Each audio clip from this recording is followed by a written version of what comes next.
ஊருக்கு இது தேவையில்லாத ஒரு விஷயம் தான். நம்ம வந்து ஆரம்பத்தில் குடிக்கும்போது நமக்கு எதுவுமே தெரியாது. ஆனால் ஒன்ஸ் நம்ம உடம்புக்கு ஏதாவது ஒரு பிரச்சனை வருது அப்படின்னு சொன்னா அதை வந்து எதிர்கொள்ளக்கூடிய நிலைமையில நம்ம உடம்பு இருக்காது. நம்ம குடிக்காரங்கள சொல்ற குடிக்காரங்க வந்து அதை எதிர்கொண்டு அந்த எதிர்ப்பு சக்தி வாங்க இல்லையா, அதெல்லாம் வந்து இருக்காது.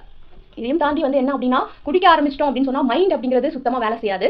நீங்க குடிக்காரங்களை பாத்தீங்கன்னா நார்மலா இருக்கிறதுக்கும் குடிச்சிட்டு இருக்கிறதுக்கும் கண்டிப்பா டிஃபரன்ஸ் இருக்கும். நார்மலான மனுஷன் வந்து ஒரு 5% சந்தேகப்படுறான் அப்படின்னா, அவனே குடிச்சிட்டு வந்திருக்கான் அப்படின்னு சொன்னா 99% மேல சந்தேகப்படுவான்.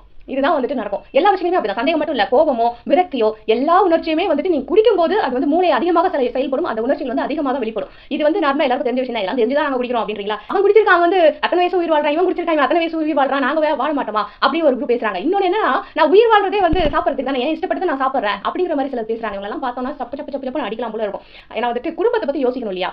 போதை அப்படிங்கிறது அது எந்த உருவத்தில் வந்தாலும் அது போதை தான். உடம்புக்கு ஒத்துக்காத விஷயம் தான். அது நீ டாஸ்மாக்ல வாங்கி குடிச்சாலும் சரி, இல்ல யாரோ வீட்டுல காய்ச்சி உனக்கு வந்து சேல்ஸ் பண்றாங்க குறைஞ்ச விலையில அப்படின்னா அதை வாங்கி குடிச்சாலும் சரி, குடி தான். குடியை கெடுக்கும்.